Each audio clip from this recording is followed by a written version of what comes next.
What you've just heard is one of the many deaths from the monkey, the new major motion picture from Osgood Perkins, Stephen King, and James Wan. Experience it in theaters everywhere this Friday, because everybody dies, and that's life. Let's have some fun. At T-Mobile, our critical mission is providing unparalleled 5G coverage for when connectivity is mission critical. Introducing T-Priority, America's best 5G network experience for first responders, even in times of congestion. More capacity, faster speeds, better coverage. T-Priority from T-Mobile, built for tomorrow's emergencies, ready today. Discover more at t-priority.com. For qualifying organizations on eligible rate plans, coverage not available in some areas and may be impacted by emergencies.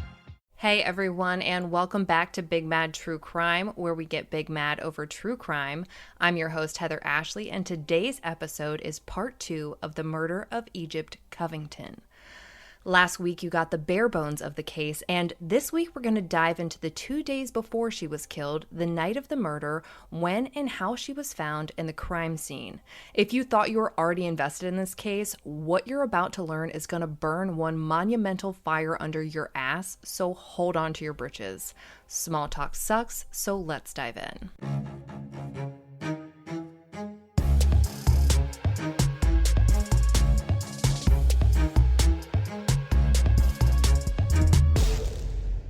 We know that Egypt was found on June 23rd of 2017, but let's rewind back to the 21st. On the evening of the 21st, Egypt had a pairing event for work. Now, it was technically for rave, but she had planned this entire soiree. She paired each individual beer with each specific menu item, which would ultimately showcase the quality of products they had to offer and the pure talent that she had when it came to her job. It was her event, and rightfully so. She was really proud of herself. It was $60 a seat, and she really wanted her dad and stepmom Chuck and Kristen to see what she had accomplished, so she bought them both tickets to attend. But when the time came, everyone showed up except Chuck and Kristen. Egypt was devastated. She wasn't rolling in money, but had gladly shelled out the $120 for their tickets because this meant something to her, but they were a no-show. Heartbroken and frustrated, she called a family member crying, and the family member, knowing how tight Egypt's funds were, offered to do what little she could to ease at least a little of the stress from the situation and offered to give her $120 to, at the very least, cover her financial loss. More than a few people at the event noticed Egypt was upset and saw her talking to Curtis about it. More than a few people thought Egypt was upset with Curtis, which started a whirlwind of rumors, but it very well could have been that she was upset with her father and Kristen. We honestly may never know. After the event, Curtis and Egypt continued their celebration and partied into the wee hours of the morning and headed back to Curtis's apartment probably around 3 a.m. or so. I say this because Curtis told Lindsay and Dwayne, Egypt's brother and his fiancée, that him and Egypt had only gotten 3 hours of sleep that night. When the two spent the night with one another, it was usually at Curtis's apartment. Egypt's place was less of a home and more of a house. Egypt was always put together, from her hair and makeup to her outfits and accessories, but her home didn't reflect her. Prior to settling down and deciding to leave the party life behind and start this new chapter, she didn't spend her money the way she should have, and I'm sure we've all been there. So she was working on paying off debts, and a fancy apartment and nice furniture just weren't her priority. She had everything she needed: a roof over her head, a place to relax, a place to eat, and a place to sleep. This wasn't going to be her forever home, but for now it worked, and it was only costing her $300 a month, which was allowing her to catch up on a lot of her debt. Now, I should mention that it's been rumored that Egypt didn't feel totally safe at her house. It was a rancher split into 2 apartments. She lived on the left side, and her neighbors Megan and Steve lived on the right side. Megan was actually the daughter of the man who owned the entire property. To get into the house, you didn't need anything. The front door was always open. When you got through the front door, you could turn to the left or right to see either Egypt's apartment door or her neighbor's apartment door, which were both locked by security code entries. That's not to say that Egypt wasn't friends with her neighbors, because they were good friends. They hung out frequently, went to events together, and Egypt was even buying one of the French bulldog puppies that they had just bred. All that aside, though, it's been said that there was high traffic into the neighbor's apartment that at times made her feel uneasy. That's reportedly one of the reasons Curtis was going to move in with Egypt, so that she felt safer when she was home, and the plan was that they'd stay there for 6 months, pool their money, and then buy a house, but as we know, that never happened. So back to the morning of the 22nd. After waking up at Curtis's apartment, she went to work like any normal day, went to different restaurants and bars in the area since she was, of course, a beer and wine rep. She talked to people about Kenny being upset that Curtis was moving in, and we'll talk more about that later, and had her normal chit-chat with the employees of each establishment, because that's what Egypt did. She built relationships, and frankly, they all adored her. After work, she headed home to get ready for yoga. She was planning on going to both of the classes that Starseed was having that night. She texted her friend Lenny, who worked at the yoga studio as a receptionist, and asked if she was going to be going to one or both of them. Egypt wound up attending the 6:15 to 7:15 class on her own. I mean, there were other people there, but Lenny didn't join her until the 7:30 to 8:30 class. Your girl loved yoga. Lenny made a Facebook post about that class they attended together a year after Egypt had been killed, so let me read you what she said. "You were radiant, your hair pulled back so I could see how blissful and radiant you looked. The studio had random mirrors on the opposite side of the room that night, so I got to see you the entire practice. These images forever stuck in my memory. Your practice, your soul, your light." Lenny went on to say that Egypt actually invited her over to her house that night after yoga, but Lenny declined, saying that she was tired and lazy. So instead, Lenny says Egypt went home without her to clean her house for Curtis before he moved in. But we know that wasn't for a couple weeks, and like we said earlier, her house wasn't her home, and her way of living wasn't a secret from him. He knew what it looked like. It was simple. She had an old hand-me-down love seat near the back door. Facing the wall beside the back door was an old hand-me-down bench with 3 wicker baskets on top. Against the far right wall was an old card table pulled out to put her TV on, and a mini fridge in the living room beside that red love seat. It was simple, nothing fancy, and it wasn't going to change for Curtis. I mean, Egypt's home as is was why they decided to pool their money there and not at his $1,400 a month apartment. It was cheap and it had the necessities, and they allegedly had bigger plans. So Lenny and Egypt leave the yoga parking lot around 9 p.m. on the 22nd. Egypt headed home, Lenny headed back to her trailer, and Curtis stayed in alone at his apartment watching the NBA draft, saying he was too tired from the night before to do anything else. Mapping it out, Egypt would have gotten back to her house around 9:20 that night. Curtis, despite being tired, tells Lindsay and Dwayne that he ordered Chinese from Pearl River Restaurant at around 9 p.m. and instead of having it delivered, drove there to pick it up. Pearl River Restaurant is just a 5-minute drive from his apartment at the Harbor Club and just an 11-minute drive from Egypt's house. He tells Lindsay and Dwayne that he got home and devoured his food and then went to bed around 11 p.m. He tells Lindsay and Dwayne that he told Egypt good night, to which she responded, "Good night, sweet love." Unfortunately for him, that conflicts with a statement he gave to True Crime Daily, where he says that she texted him nighty-night. This was reportedly the last communication with a woman he was planning on moving in with, but can't seem to remember what exactly it consisted of. This text was sent at 10:03 p.m., meaning Curtis ordered Chinese, picked it up, brought it back home, ate it, and then went to bed within 1 hour and 3 minutes. The drive to and from the Chinese place would take a minimum of 10 minutes, which leaves him 53 minutes to eat and go to bed. It's been said over and over again that Egypt posted something on her Snapchat exactly 1 hour after she texted Curtis nighty-night or good night, sweet love at 10:03 p.m. From what we've heard, the snap was something about her getting ready to start watching her favorite movie, but it was late, and Egypt had also only gotten 3 hours of sleep the night before, which means that she would have been committing to stay up until roughly 1 a.m. the next morning and then fully expecting to go to work and have a normal Friday. The problem is, no one seems to have a screenshot of this Snapchat. No one can tell us whether or not her physical body or physical voice was on this post, or if it was just a photo of her TV with a little blurb about watching a movie. We know Curtis texted Egypt that morning and that she never responded. He says he knew something wasn't right around 10 a.m., but he just kept calling her. He calls her all throughout the day and hears nothing, no return calls and no text back. He gets off work around 4:30 and drives to Wayne County to pick up his daughter for what he calls a late Father's Day dinner. He takes her back to his apartment in Belleville so he can change his clothes. He lived just a little over 3 miles from Egypt's house. Curtis and his daughter then go to a Mexican restaurant in Canton where he says they only stay for about 15 minutes. Then he takes her back to her place and says he heads straight to Egypt's house from there. That whole trip, plus the 15 minutes to eat mapped out, would have been 1 hour and 25 minutes, putting the time he dropped his daughter off at around 5:55 p.m. If you tack on 10 minutes to change his clothes, it puts it at around 6:05 p.m. He says he headed straight to Egypt's house after this and even called her on the way. Obviously, she didn't answer. But if this is the case, he should have gotten to Egypt's house somewhere between 6:15 and 6:25 p.m., but he didn't call 911 until 7:16 p.m. He tells True Crime Daily that when he pulled onto her street and saw her car in the driveway, his stomach sank, which seemed odd, as if her car not being there would have been a relief.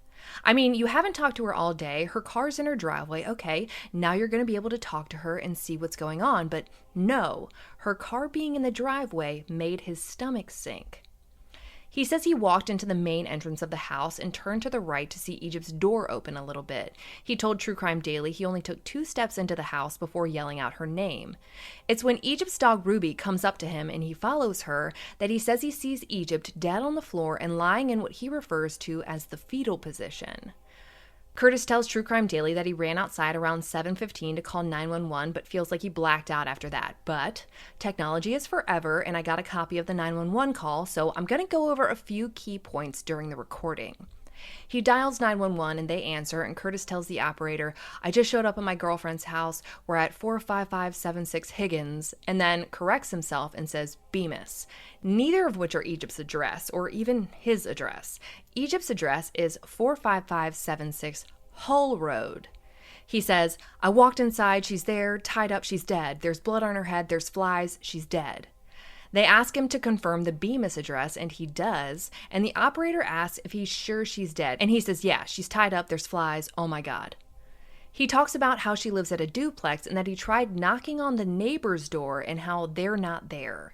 Yes, he says he walked out of her apartment and started knocking on the neighbor's door, specifically mentioning Steve and Megan. For what? Who fucking knows? They definitely weren't there. Egypt had been watching their dogs, including a litter of French bulldog puppies. But they also definitely weren't anyone you'd call for help in a murder situation. It's not like they were EMTs or anything.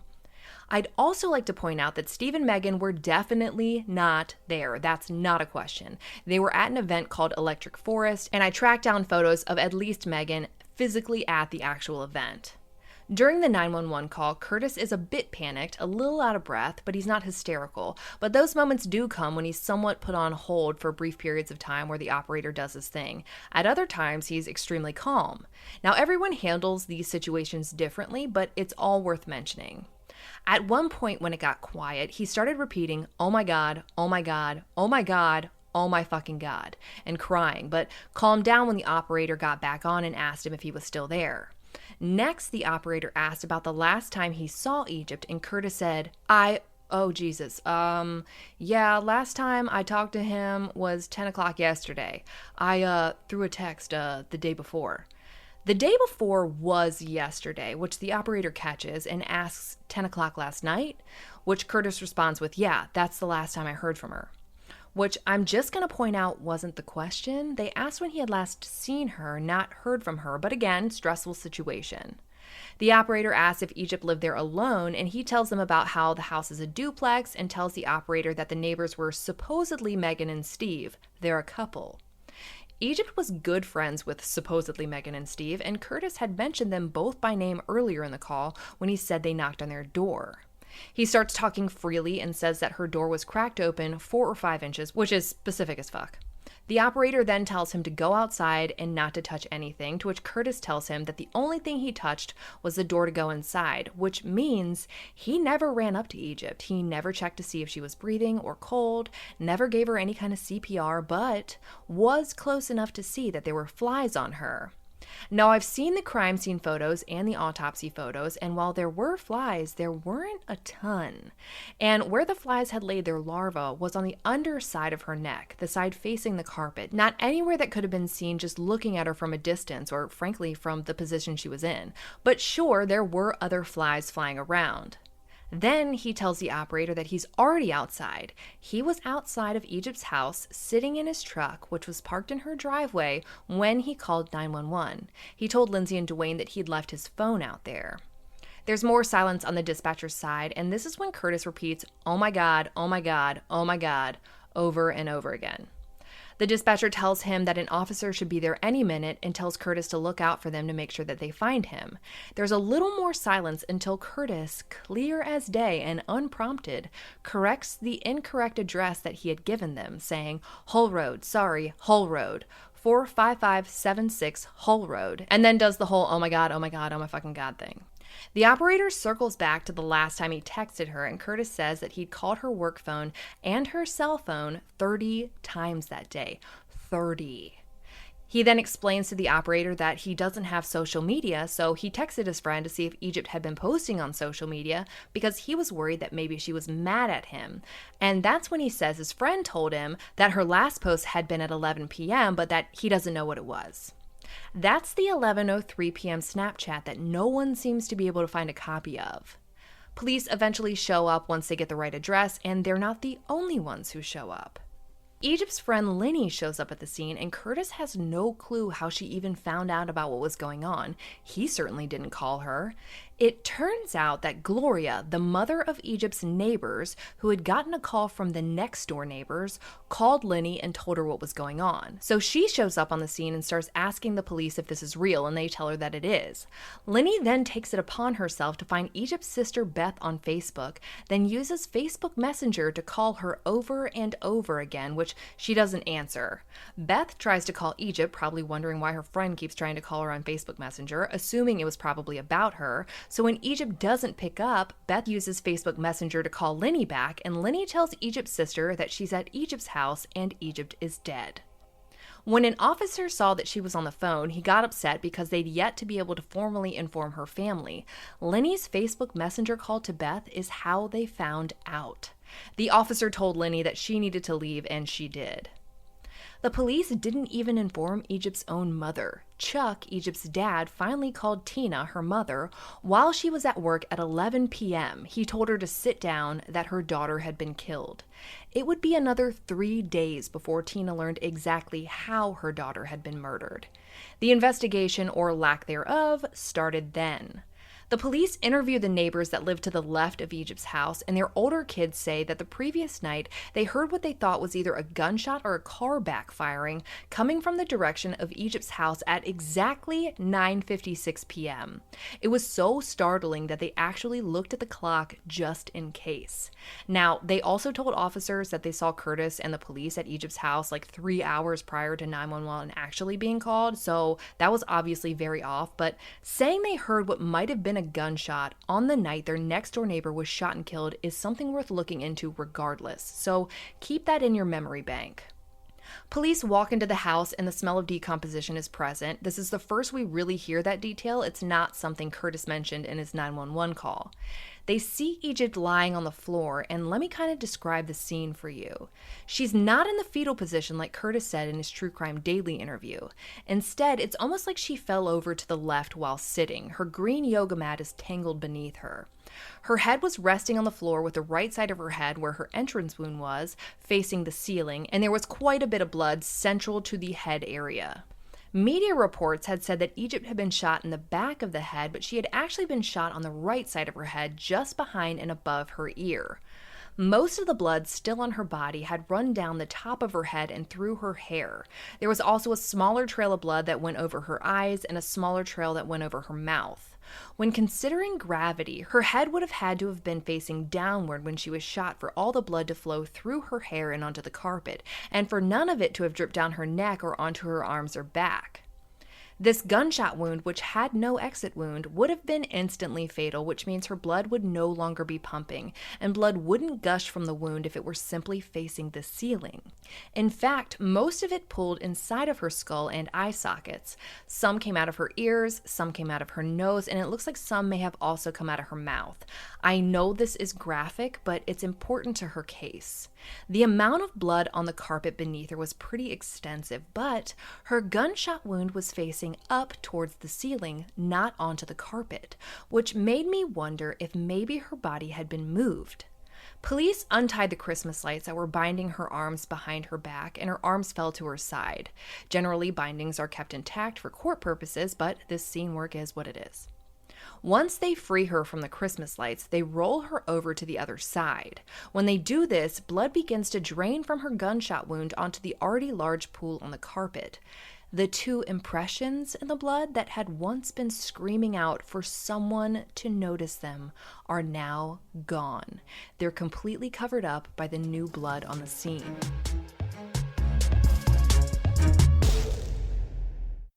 Empower!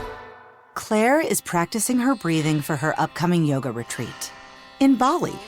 Has she ever done yoga before? No. But Claire worked with Empower on her savings and investment strategy. She got good at money, so she can be a little bad. Empower. Invest well, live a little. Join our 19 million customers today at empower.com. Past performance is not indicative of future returns. Investing involves risks. You may lose money. Advisory services are provided for a fee by Empower Advisor Group, LLC, EAG, a registered investment advisor with the Securities and Exchange Commission. Om Namaste.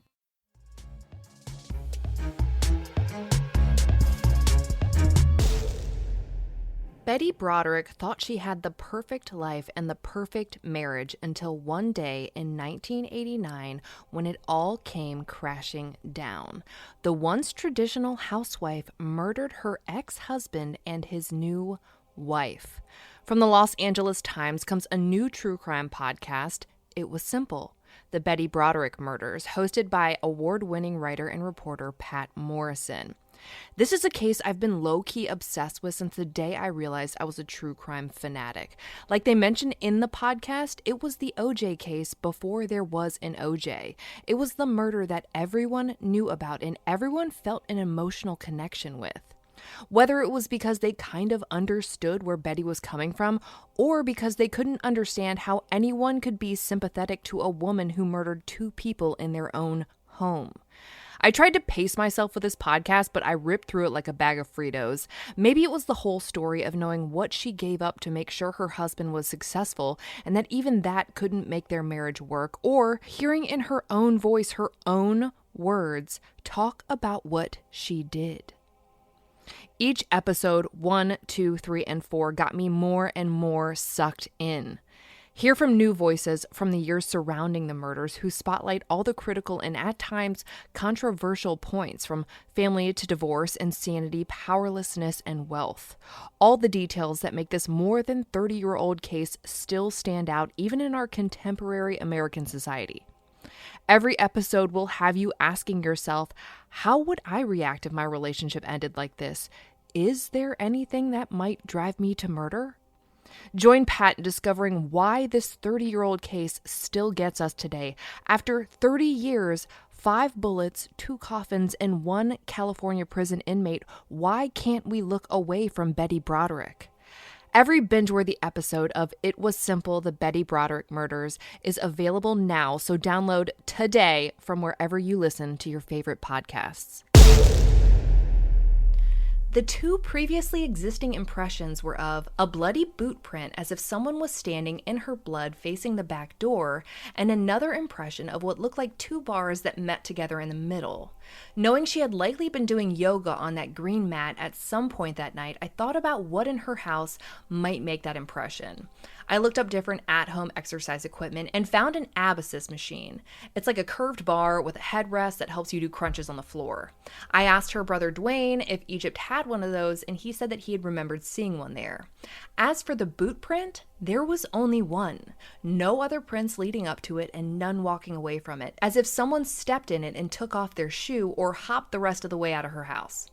We don't know who the boot print came from. It's possible it could be from a careless first responder. My immediate thought was that fire or EMS may have gotten on the scene first, and their first priority would have been checking to see if she was alive, so they may have stepped in the blood on accident. But contrary to misinformation on the internet, the fire department was not first on the scene. Police were. And of course, police officers still wear boots and would still want to check to see if she was alive, but nonetheless should and generally would know better than to step into a pile of blood at a murder scene. Regardless of all that, we go back to the fact that there's only one boot print. It's not like that boot stepped in the blood and backed away or stepped anywhere in the house where that blood transferred. It was one lone boot print. I know hearing about the impressions in the blood are probably a bit of a shocker for those of you who have been keeping up with her case, but that's not even the most shocking part. Not even close. When they rolled Egypt onto her right side, they found a shell casing. It was underneath her body. For lack of a better word, it was found under her butt. When a gun's fired, the shell casing releases and flies out of the right side of the weapon, falling onto the ground, or in this case, onto the carpet. This means that judging by where the shell casing was found, the person who fired it was probably standing with her back towards the back door and pointing the gun towards the front of the house when it was fired, which contradicts the entire positioning of Egypt's body. Judging by the position her body was found in, you would expect to find the shell casing somewhere to the right side of her head, north of her body, in the direction of the love seat or the mini fridge that she had next to it. Instead, it was found south of her body, on the opposite side of her entry wound, and underneath her. I know that's a lot to take in. I'll draw a diagram and put it in Egypt's highlight at the top of my Instagram profile at @TheHeatherAshley to give you a better visual. Bottom line, the position she was in doesn't match the evidence of where she was shot from based on where the shell casing was found. All the crime scene photos I've seen are from the medical examiner's office and look to have been taken by one of their investigators between 1 a.m. and 1:32 a.m., roughly 6 hours after she was found. As I was going through them, I tried to look at things around the room that wouldn't necessarily seem to matter. The first thing I noticed in the beginning of the sequence of photos were those 3 baskets on the bench beside Egypt's back door. The 2 baskets furthest from the door were filled to the brim, one with what looks like a bag in it, the middle one with some kind of fake plant in it, but the one closest to the door, the one you'd assume would be used the most, looked empty. Until, in later photos, I noticed there's now a fake plant in the basket by the door that was previously empty, and the middle basket looks nearly empty now. Why would anyone be shifting contents of baskets at a crime scene? I would totally understand if they were emptying them, going through evidence, etc., but playing ring around the baskets just doesn't seem to make any sense. It could be nothing, but it's worth mentioning. In one of these reports, the Emmys investigator got a real close-up shot of Egypt's hands before they were untied, and pinched tightly in between her left pointer finger and thumb was a piece of hair. And let me tell you, she was holding on to it as tight as she possibly could.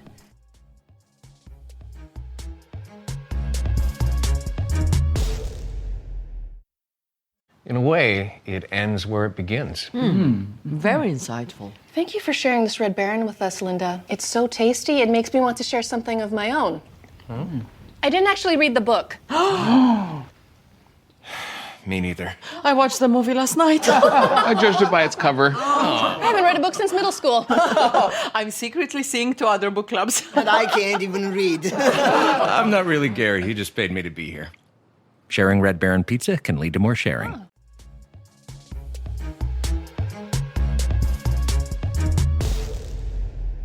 To this day, I couldn't tell you whether or not that hair's ever been tested. And if it has, it's been 3 years, and as far as Egypt's mother and brother know, they don't know the results.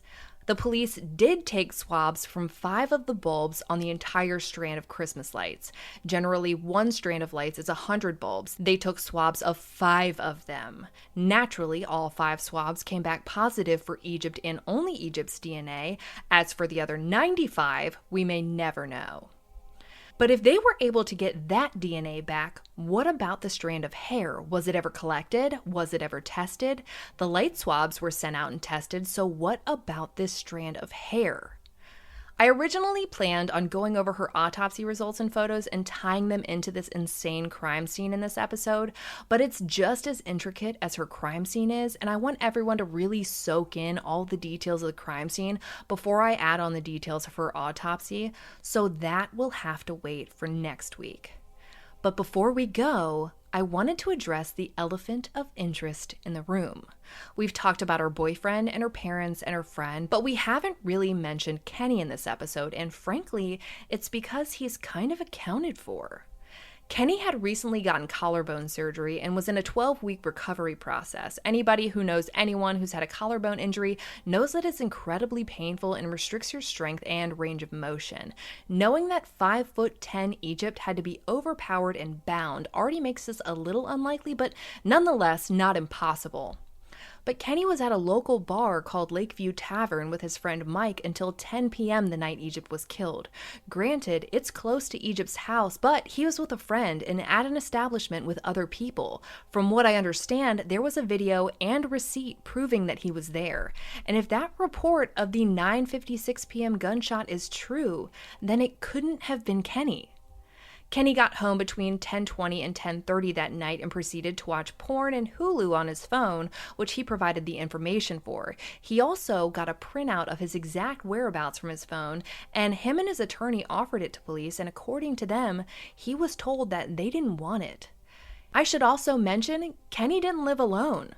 According to his sister, she was living with him at the time of Egypt's murder, and according to her, she has never been questioned.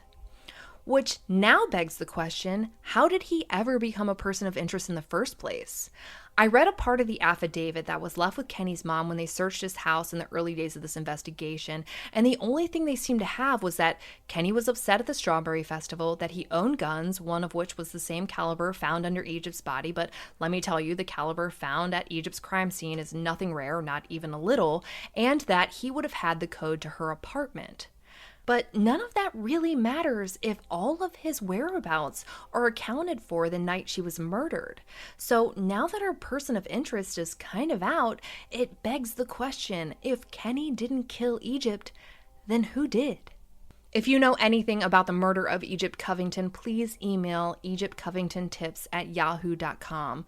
For all photos, diagrams, and maps pertaining to this case, check out Egypt's highlight at the top of my Instagram profile at @theheatherashley. If you like your podcast ad-free, head over to our Patreon at patreon.com/bigmadtruecrime, where for just $1 a month, your episodes are totally ad-free. If you need more episodes in your life, for just $5 a month, you get a bonus episode on the first Monday of every month. All your episodes are ad-free, and you'll also receive a forever discount code for all Big Mad True Crime merch. And of course, anytime you sign up, you get instant access to all previous bonus episodes. And I'll remind you, today is the first Monday of July, which means you have a bonus episode waiting for you. I'll be bringing you part 3 of Egypt's case a week from today, and I cannot wait. But until then, we out.